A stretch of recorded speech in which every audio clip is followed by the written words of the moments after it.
It is amazing to be here, and based on what I just saw, I remember that it's amazing to be anywhere.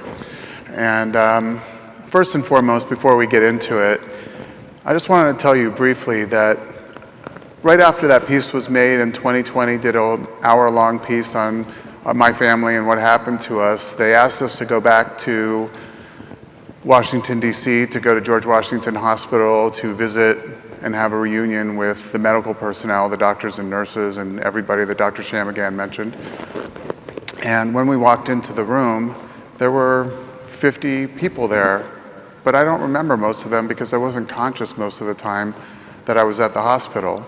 And I felt a little embarrassed that they were standing there applauding for me because I went there to applaud for them and to say thank you for saving my life. But ultimately, in the middle of all of that confusion, it occurred to me what I was really there to do, which was not just to say thank you for saving my life, but I was there to show them the life that they saved. And that's what I'm here today to do, to say thank you to all of you for being there for all of us that need you and for saving our lives. So thank you for that.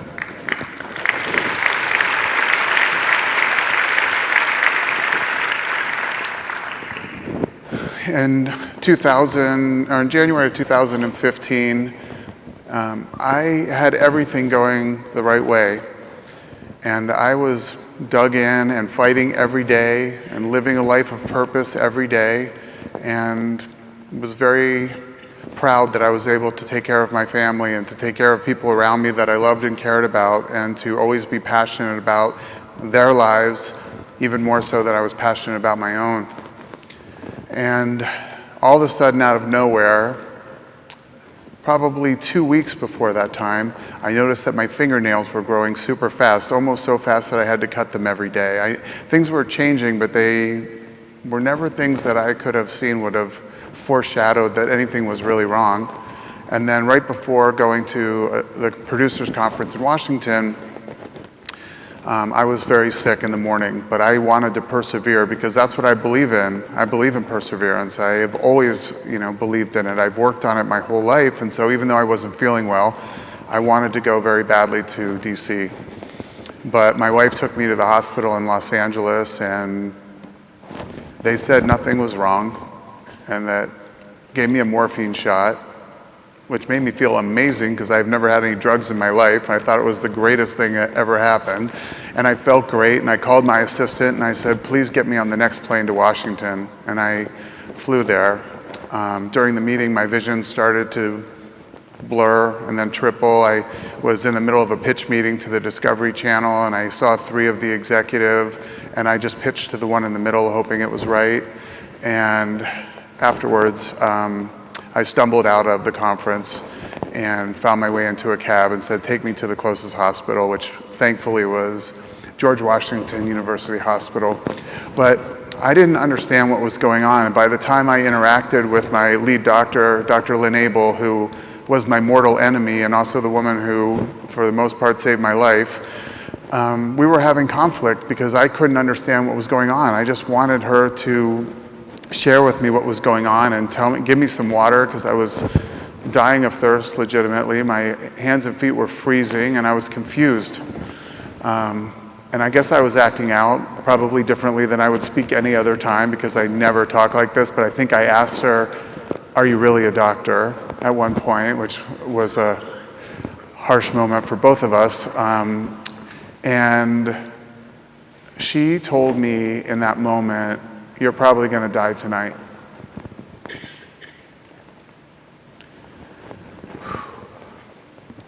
And you need to call your daughter and your wife, my girlfriend at the time, Jennifer. And I had already been communicating with Jennifer, but I hadn't spoken to Ariana, my daughter, at all, who was 15 at the time.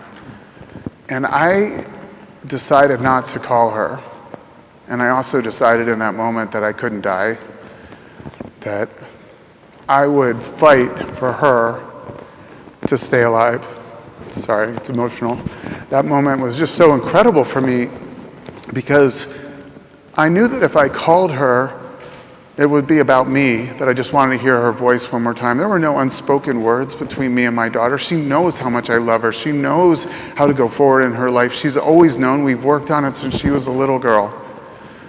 And so I really didn't have a concern about that. I had more of a concern that the ability to fight for the people that you love and care about is so much more powerful than if you just fight for yourself. I've always known that. It's so easy if you're just fighting for yourself to give yourself permission to give up or to succumb to whatever it is you're dealing with. And I wanted none of that. I remember when Ariana was in first grade, and she was slightly dramatic. For those of you that have daughters, sons who are dramatic, I had a very dramatic first grader, and she ran into my room and she put her hand up on her head and she said, "I just can't take it anymore, Daddy. I can't take it." And I had no idea what it was, but I knew that I had to step in. And the next day I went to a friend of mine who was a doctor, and I borrowed a stethoscope, and I sat at the end of my bed with my daughter, and I told her, "Honey, I think you're old enough to know." And she said, "I'm old enough to know what?" And I put the stethoscope in her ears and I placed it on my heart. And I said, "I was born with the heart of a champion, honey. And I never have to give up." And so she says, "You were?" And I said, "Yes." And I took the stethoscope and I put it on her own heart, which of course sounds like everybody's heart. And she said, "I was born with the heart of a champion, Daddy." And I said, "You were. And I don't have to give up anymore." "Nope, you don't have to give up anymore." And if you met my daughter today or saw the 15-year-old daughter who found her father 50 pounds lighter with no hair, black limbs, practically dead, you would know that the conversation that we had in first grade really meant something to her.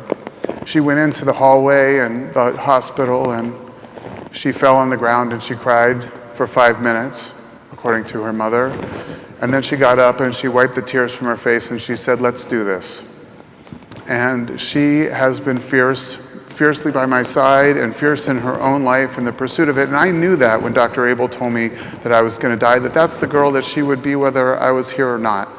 But I found the strength and I committed myself, to not dying that day. Thank you.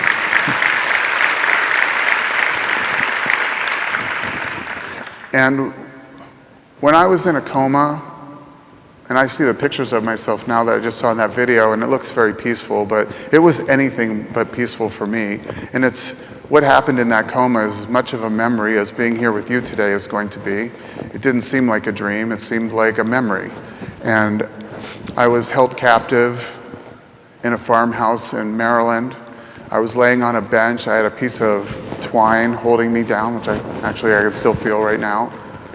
And the people who took me captive would every day bring out a crate with poisonous snakes in it, and every day they would lay them on top of me. And as long as I was perfectly still, nothing would happen. But the moment I gasped or the moment I moved, they would attack me and they would bite me.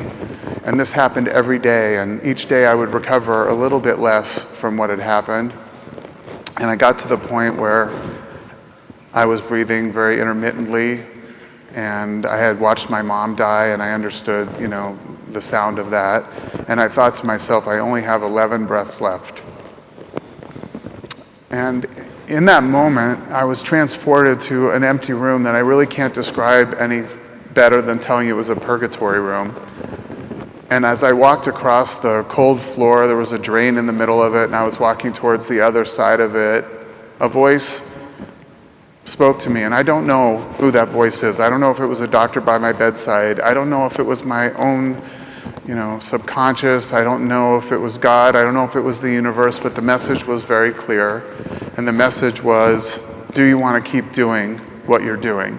Which of course I answered no to. Who would want to keep doing that? But the voice understood that I didn't really know what he meant, and he said, if you choose to survive, it'll be the hardest, most brutal fight of your life every day for the rest of your life. And I know how to fight. So I said yes.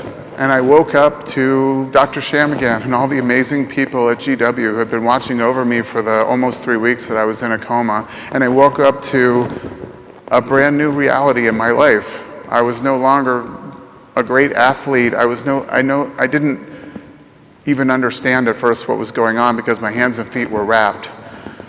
But my life has always been lived by dealing with things straight on. It is what it is. I've heard it a million times in my life, but it's true. It is what it is. And the damage that people do to themselves really, for the most part in my experience, has to do with the way that they react to what's going on in their lives, way more so than the very real things that are going on. It's like taking a 100-pound problem and throwing a 1,000-pound weight on it to, flail and get upset and wish for things that aren't even possible. To me, the definition of human suffering, the kind of suffering we're all talking about here today and that you guys deal with every day, is the difference between what you wish things were and what they really are. And in the middle there's wishing and wanting and anxiety and sleeplessness and depression and all the words that you can think of disappear when you collapse that down and you really just understand it is what it is. And what do I do from this point forward? That has always been my mind. And as it pertains to what happened when I woke up, I think it was difficult for people to understand. They sent a lot of psychiatrists to come and see me, each one with a higher level of experience, because I think that I was a tough case for them. And finally, the gentleman, the doctor that we call Bowtie, because he had a giant bow tie on, he said, "Jonathan, we don't believe that you understand what's happened to you." And I said, "Doc, I can see everything that's happened to me. I don't know why it's necessary for me to act like I'm as sick as I am. I want to get better. I want to be there for my family, and we want to work at it."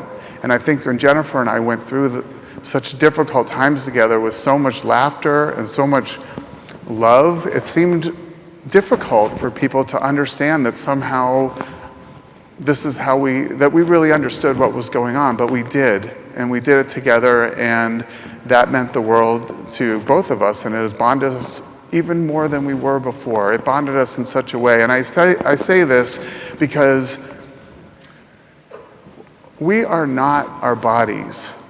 We are our minds, right? Your brains and my brain are functionally the same, but your mind and my mind are different. And you're perceiving this much differently, than I am, or the people sitting around you are.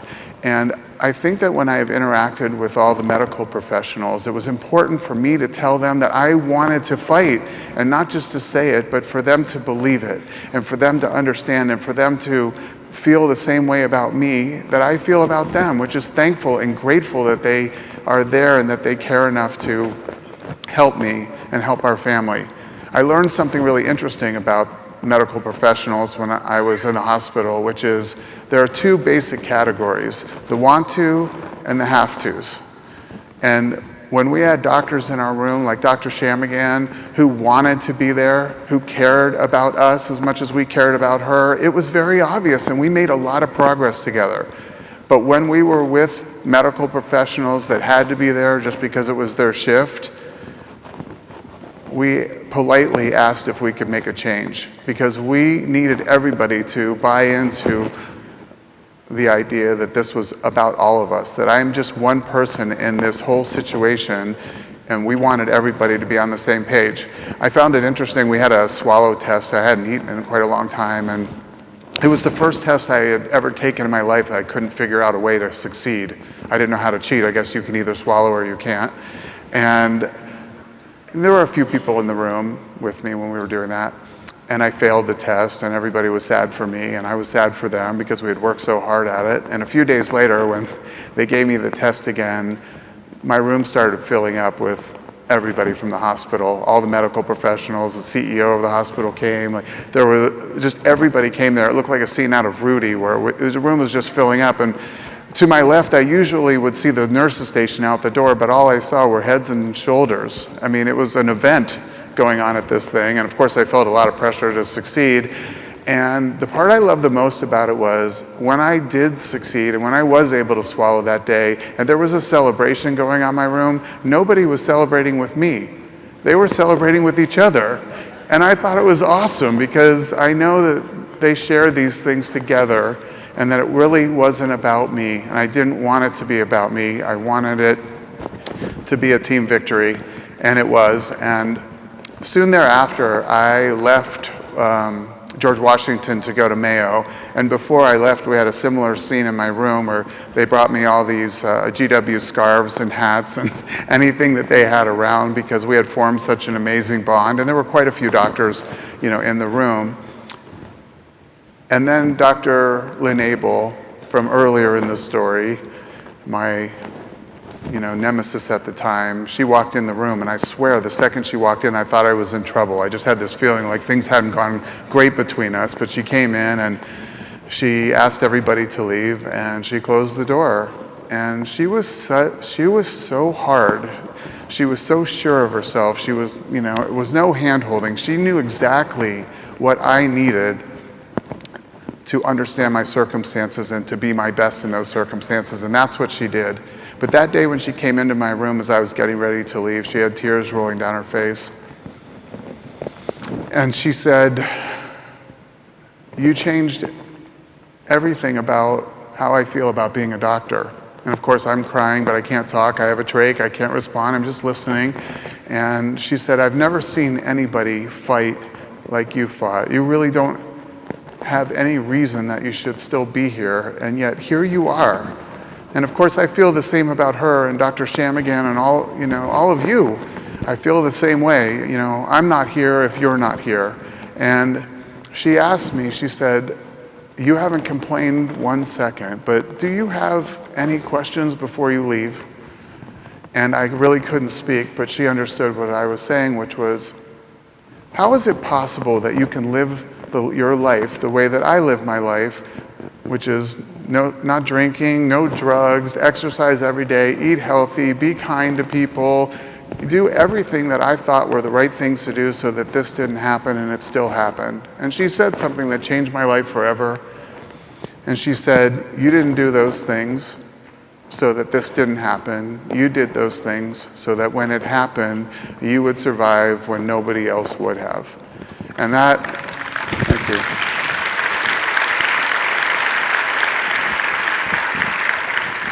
That message from Dr. Abel reminded me of my own messages in life, which is that it's about preparation. It's not to wait until the last second till something happens before you prepare yourself for it. That's something I've known my whole life, but in that moment, I needed her to turn the camera around and give me the right point of view. And I'm here to share with you this idea that the people that you are treating, the people that count on you, there's more in them than you know.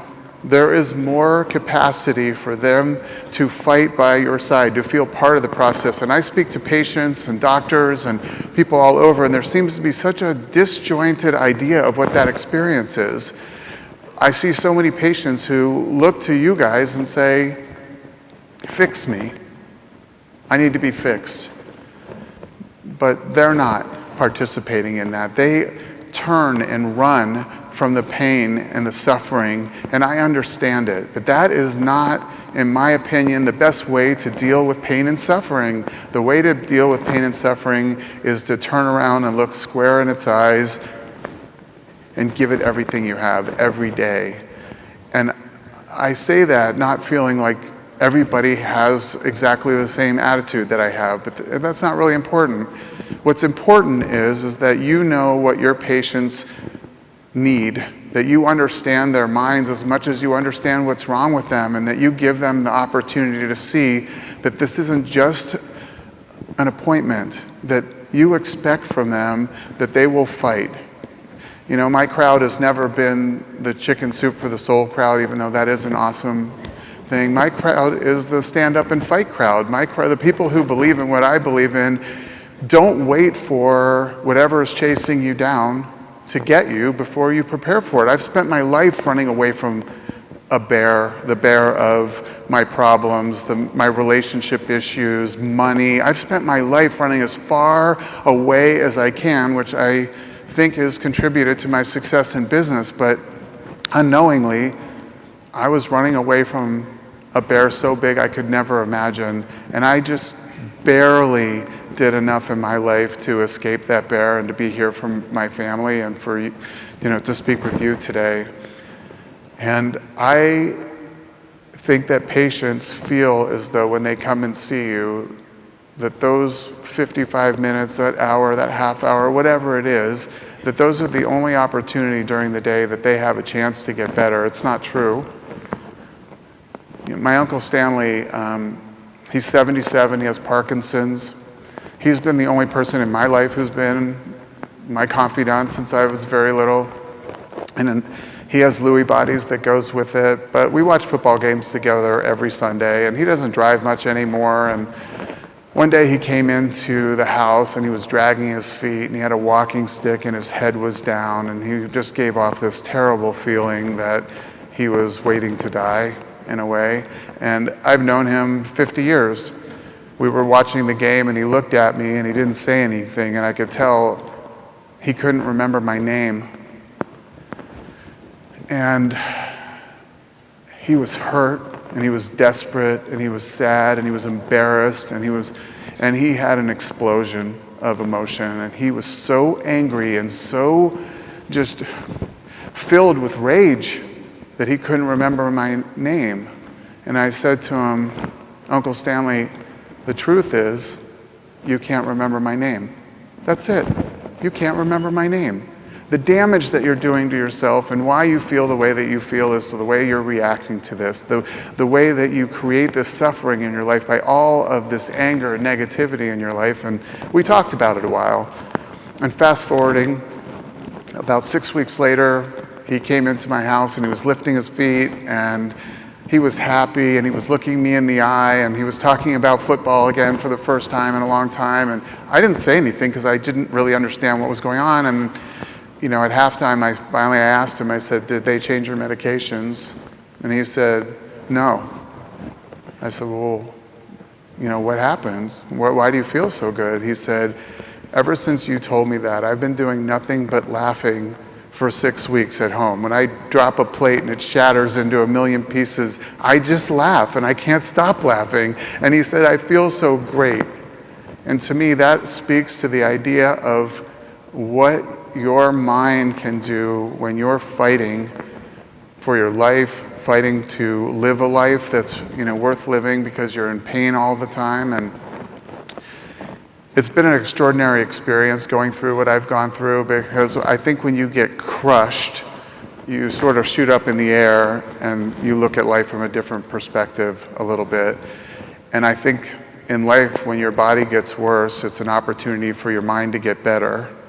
I don't even think it's an opportunity. I think when your body gets worse, your mind gets better. You start figuring out how to deal with it, how to accomplish the things that you wanted to accomplish. In my case, I wanted to go back to work. I wanted to go back and play tennis. I just wanted to go be the person that I could be again.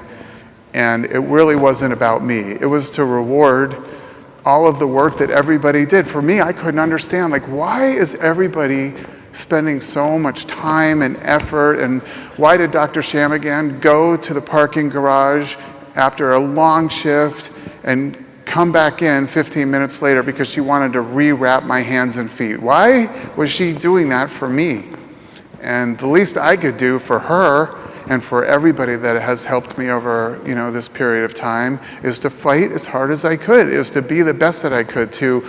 If you have patients that are in pain, there's only two ways. You're either climbing up or you're falling down.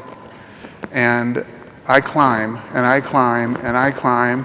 When I went to go see Dr. Azari at UCLA to talk to him about a hand transplant, Jennifer and I were very far along in this, and I was slumped over in a chair and 50 pounds lighter, and both my hands and feet were black. And Dr. Azari was giving us hope or talking to us about hand transplant. I didn't know anything about it, so Jennifer and I are like, do you have hands here that we pick out, or how does this work? And get one before we leave. And Dr. Azari he is stone cold great. I mean, I have never seen a man give so much direction so early to a person in that kind of condition. And he said to me, Jonathan, we're never even going to talk about this again until you can walk.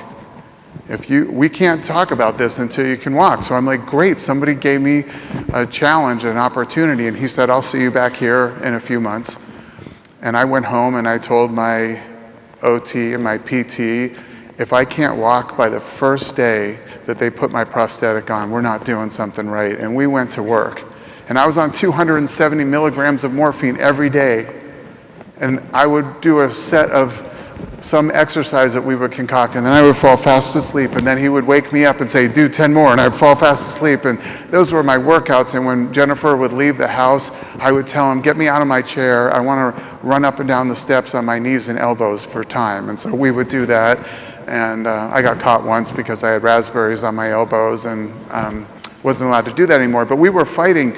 And the first day that I went to go see my prosthetist, and the first day that he put on my test socket that was weight-bearing enough for me to do it, I walked. And a couple of weeks later, even though I was in terrible pain and I never should have done it, I walked into Dr. Azari's office. And I said, now what? And I think he didn't really believe in me. He didn't really know me. He hadn't seen the fight in me. But that day he said, okay, let's go. And we worked hard. He said, you're going to have to be in the best physical condition of your life. You're going to have to work so hard because what we're going to do is going to take a very big toll on you, and you've been very sick. And I said, let's do it. And so I worked really hard. And while he was working on his craft, I was training hard. I think it was really the fight of my life to be able to get myself in a position to get a hand transplant. And of course, I feel sad that something terrible had to happen for something great to happen to me. It was something that was very difficult to deal with. And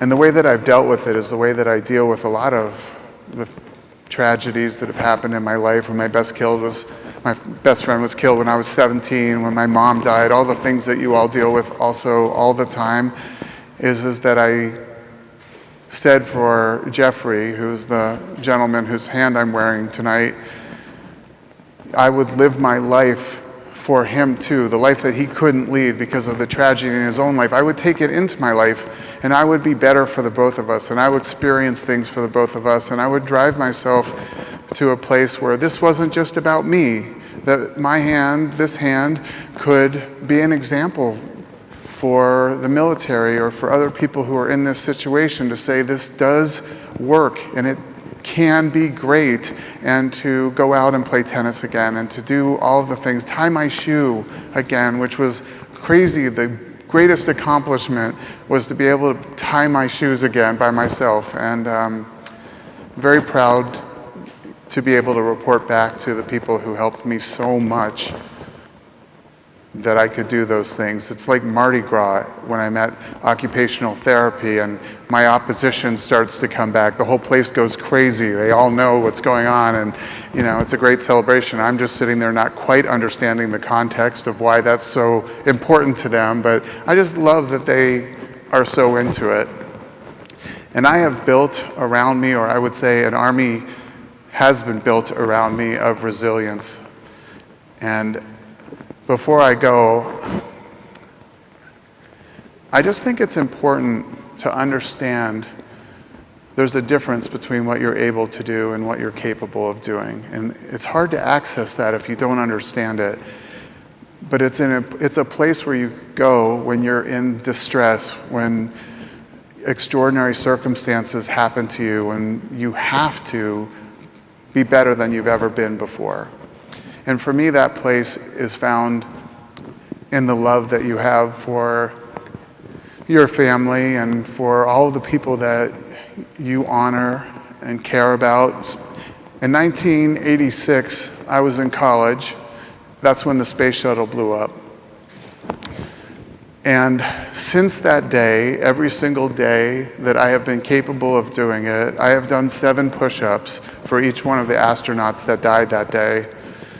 And I don't do it for me, but I'm the one that gets the benefit of it. I'm the one that got stronger. I'm the one that gets healthier, but I do it for them. I did it before I came here today. And that idea has really served me well in my partnerships with my doctors and my physical therapists and my occupational therapists, to do it for them, not to be selfish and because I'm the one that got sick. I quite imagine that it's harder to be Jennifer than it is to be me. I can't imagine what it would be like to watch the person that you love go through what I went through.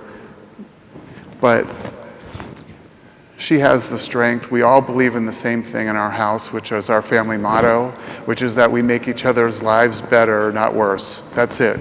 Every single thing that we do, every word that we speak, what we do when we're together, what we do when we're apart is to make each other's lives better, not worse. Ariana grew up to be a Division I college athlete. She's a water polo player.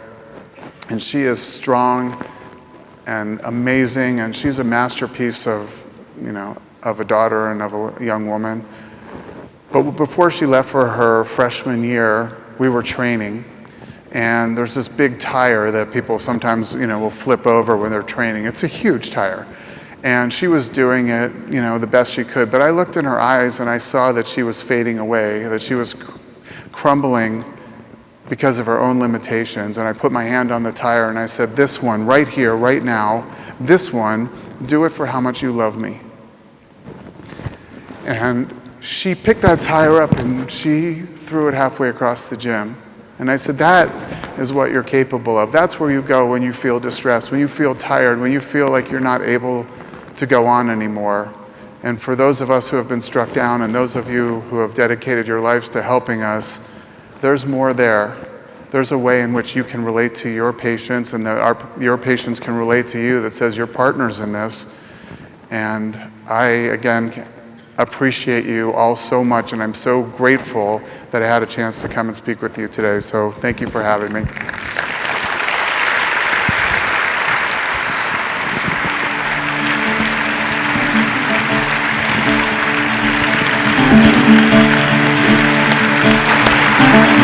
Incredible.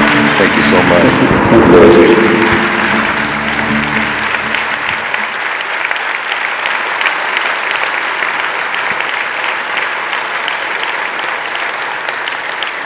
Thank you, Jonathan. Incredible. And before you go away here, we want to just thank you. It was an amazingly inspiring talk. Thank you for sharing your experience, and particularly want to thank you for coming and spending that time with us on your birthday. I think